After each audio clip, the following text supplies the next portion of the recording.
정성조사 같은 경우는 마켓에 대해서 전혀 알지 못할 때라던가 신규 시장이라서 인식이 돌아가고 있고 어떻게 행태가 진행되고 있는지 조금 그 가설을 뒷받침하기 위해서 인터뷰가 필요할 때라던가 정량적인 데이터로 볼 수 없는 감성적인 혜택이라던가 정량조사는 그래도 어느 정도 내가 보기라던가 가설이 있어서 그에 대한 정량적 데이터를 확인할 때 주로 진행을 합니다. 저는 제가 진행하는 정성조사에 대해서 설명을 할 거고요. 크게는 FGD랑 IDI로 나눌 수가 있어요. 일단 FGD는 가장 많이 사용되는 형태의 정성조사고요. 적게는 4명, 보통은 6명 정도로 진행이 되고 사용자 행태라던가 인식, 어떤 제품이나 서비스의 만족점, 불만족점, 그리고 컨셉이나 캠페인 평가 등 굉장히 다방면에서 쓰일 수가 있는 조사고, 그리고 그룹 인터뷰 같은 경우에는 내가 옆 사람 의견을 들으면서 생각하지 못했던 부분까지 상기할 수가 있거든요. 그리고 그룹 내에서 공통적으로 경향성을 가지는 의견이랑 그리고 그룹 내에서도 갈리는 의견이 있는데 이 사람의 프로파일을 보아하니 이 사람 기혼이네, 이 사람 미혼이네, 그런 기혼 여부에 따라서도 상이하게 갈릴 수도 있거든요.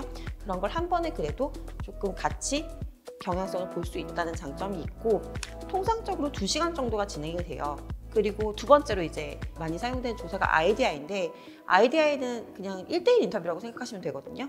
예를 들면 남들 앞에서 하기 힘든 얘기가 있잖아요. 뭐 우울증에 관한 토픽이라던가, 내가 우울증에 겪고 있고 이런 증상을 겪었고 이런 어려움이 있었다는 걸 남들 앞에서 얘기하기는 쉽지 않은 토픽이기 때문에, 아니면 굉장히 발현율이라고 저희가 일컫는 개념이 낮은 그룹들이 있어요. 예를 들면은 엄청나게 고가의 제품을 쓰는 VIP 혹은 엄청나게 얼리 어댑터, 이런 분들 같은 경우는 일단은 절대적으로 수가 적어서 1대1 인터뷰를 하기도 하거든요. 여러 사람의 그런 사람을 한 번에 모아놓고 한 자리에서 얘기를 들을 수가 없기 때문에, 그리고 그 마켓에 대해서 선행적인 조사를 할 때가 있어요. 초기 스테이지의 경험의 흐름이 굉장히 중요한 마켓이는데, 보통은 신제품이 나왔을 때 얼리 어댑터가 쓰고 그 후에 팔로워들이 그 행태를 따라가는 형식이거든요.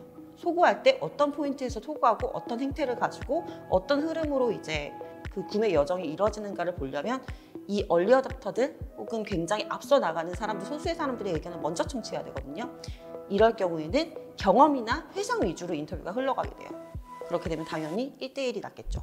1대1 같은 경우는 결국은 한 사람이 계속 본인의 얘기를 해야 되기 때문에 시간이 1시간에서 정말 길어야 한 1시간 반 정도? 샘플은 보통 그때그때 다르긴 한데요, 10명 내외예요. 일단 첫 번째로는 비용 효용성 때문이기도 하고요.